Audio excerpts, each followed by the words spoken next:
दोस्तों, आज की कहानी है बहू तुम्हारे संस्कार तेल लेने चले गए। दोस्तों, कहानी शुरू करने से पहले अगर आपने हमारे चैनल को सब्सक्राइब नहीं किया है तो सब्सक्राइब कर लीजिए ताकि आपके पास पहुंचे हर नया वीडियो। घर में शादी का माहौल था। परसों रीमा की ननद रानी की शादी है। आज उसका महिला संगीत है। रीमा को शादी की भाग दौड़ में पार्लर जाने का समय ही नहीं मिल पाया।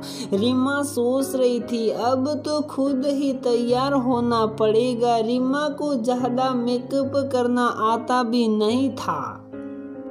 फिर उसने हल्का मेकअप किया और नीले रंग का अनारकली सूट पहना। कानों में बड़े बड़े झुमके पहने।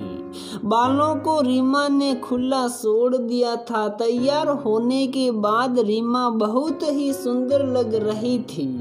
नीले रंग का अनारकली सूट रीमा पर बहुत फब रहा था। तभी रूम से रीमा का पति अवि आता है। रीमा को देखकर अवि भी उसकी तारीफ किए बिना नहीं रह पाता है। अवि ने कहा, यार तू तो बेकारी पार्लर जाने के लिए कह रही थी, तू तो ऐसे ही बहुत सुंदर लग रही है। अच्छा, रीमा ने बात को टालते हुए कहा, बताओ किस काम से आए हो। अवि ने कहा, याद आया, वह मासी तुझे बुला रही है। रीमा ने कहा, आप चलो मैं आती हूँ।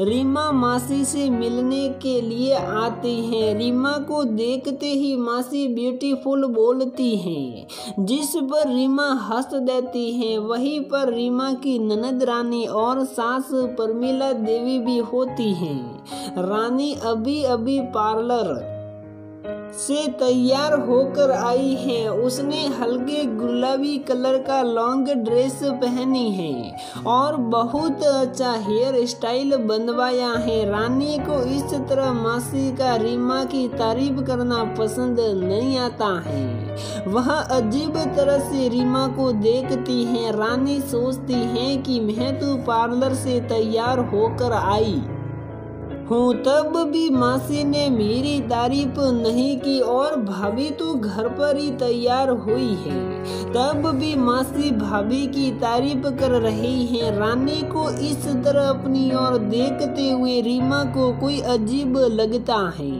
वह रानी को कहती है, दीदी आप बहुत सुंदर लग रही हैं।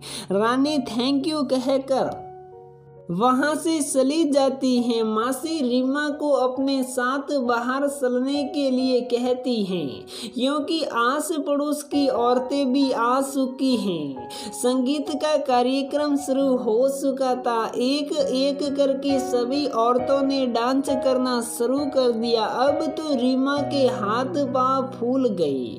सोलो डांस तो उसने आज तक नहीं किया था। समूह डांस में तो किसी का ध्यान नहीं होता है कि कौन क्या कर रहा है। उसने सोचा वह डांस नहीं करेगी, लेकिन कौन मानने वाला था। उसे जबरदस्ती डांस के लिए खड़ा कर दिया गया। उसने भी जैसा आता था मन से डांस कर दिया। डांस करने के बाद सब से तालियां बजाकर खूब तारीफ की। अभी भी थम्स अप करके इशारे में बताया कि उसने बहुत अच्छा डांस किया है।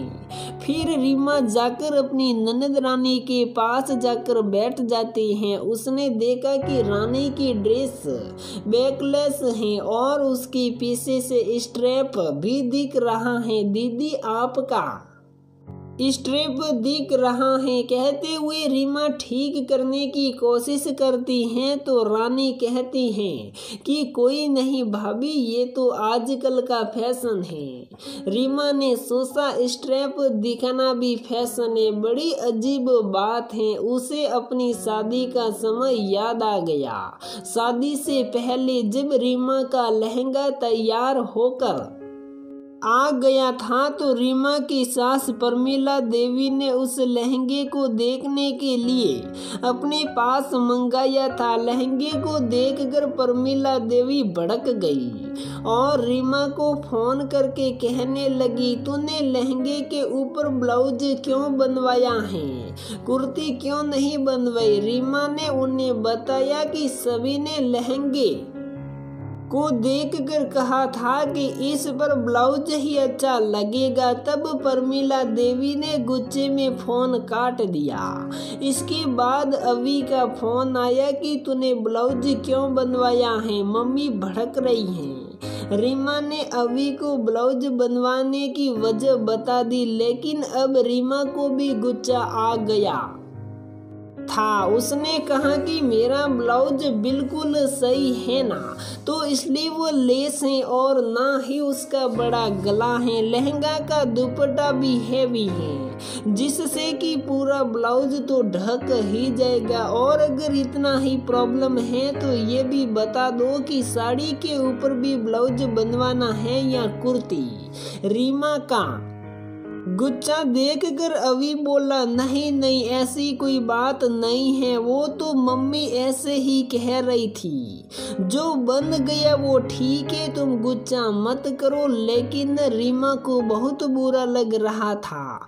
एकदम संगीत की तेज आवाज से रीमा वर्तमान में लौट आती हैं। प्रमिला देवी जी को देखती हैं जो कि अपनी बेटी को देखकर फूली नहीं समा रही हैं। उन्हें ना अपनी बेटी की बैकलेस ड्रेस दिखाई दे रही हैं और ना ही संस्कार। शायद आज उनके अपने संस्कार तेल लेने चले गए हैं। लोग कितने दोहरे मापदंड के होते हैं कि बहू पर तो अपने विचार शादी के पहले ही थोपने लगते हैं या उसे अपने कंट्रोल में करने लगते हैं, लेकिन उन्हें अपनी बेटी में कोई बुराई नहीं दिखाई देती है। तो दोस्तों हमारी ये कहानी यहीं पर समाप्त होती है। अगर आपको हमारी ये कहानी पसंद आती है तो वीडियो को लाइक करें, शेयर करें और हमारे चैनल को सब्सक्राइब जरूर करें। तो दोस्तों हम रोज इस चैनल पर नई नई कहानियां अपलोड करते रहते हैं, तो जाइए और हमारे चैनल को अभी के अभी सब्सक्राइब करें और जो भी कहानियां हमारे चैनल के अंदर अपलोड हुई हो वो आप जाके तुरंत देखें और आप अपनी प्रतिक्रिया बताएं कि आपको हमारी ये कहानियां कैसी लगी। तो दोस्तों हमारे चैनल के अंदर कहानियां हैं सास बहू ननद भाभी, देवरानी जेठानी, सास ससुर, ऐसी मोटिवेशनल स्टोरी, शिक्षा के प्रति कहानियां जो आपको जीवन में आगे बढ़ा सके। तो दोस्तों जाइए और हमारे चैनल को सब्सक्राइब करें और हमारे जो भी चैनल के अंदर कहानियां हैं वो जरूर देखें और अपनी प्रतिक्रिया भी बताएं।